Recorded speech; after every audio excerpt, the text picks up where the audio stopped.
Merry Christmas, everyone. I hope you're having an amazing Christmas with the family and having a wonderful time. You know, this used to be one of my favorite holidays growing up. I would get so excited to see the Christmas tree up with all its decorations and then see Santa and the gifts and remember writing letters to Santa that I'd been a really good girl, so I deserve some really good gifts. And somehow that memory still brings a smile to my face.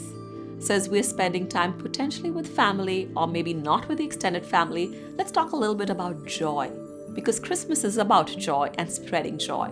And how do we bring that in our relationships? Joy is of two types, or joy can come from two different places. One is when we receive gifts, which happens on Christmas. We're so excited opening up all the gifts and seeing what's inside, and some of it surprises us and some of it doesn't. But it's so happy that we feel when we receive these gifts.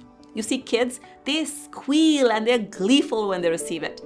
And then the second joy is that comes from giving. When you've really thought about the gift that you want to give and you give it to somebody and you see the expression on their face and their face lights up. And just seeing them happy makes us so happy. You know, the first kind of joy is a little bit more young joy. It's what kids experience. And of course, we're all little kids, so we experience it. But the more mature joy that, grandparents might experience or even parents is seeing the joy of people around, of their family being happy. So as we think about relationships, think about this. Are we a taker? Do we want joy from people around us? Or are we a giver? Are we willing to do something and give part of ourselves, maybe our time, maybe our year, so that people walk away feeling lighter and happier?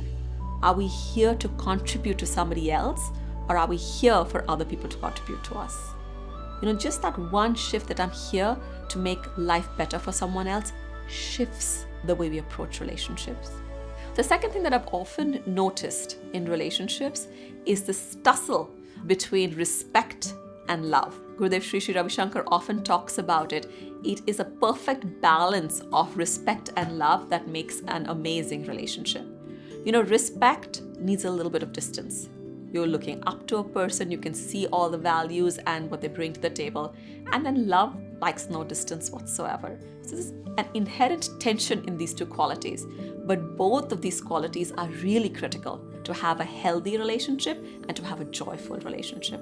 And the third thing that I've noticed in just being married for so many years and very happily so is having a purpose that is bigger than oneself.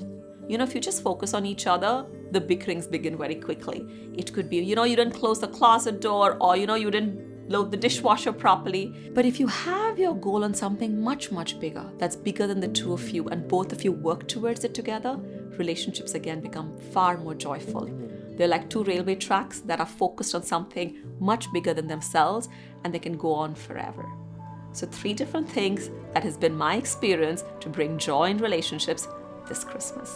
I hope you're having a great time this Christmas and stay in wonder.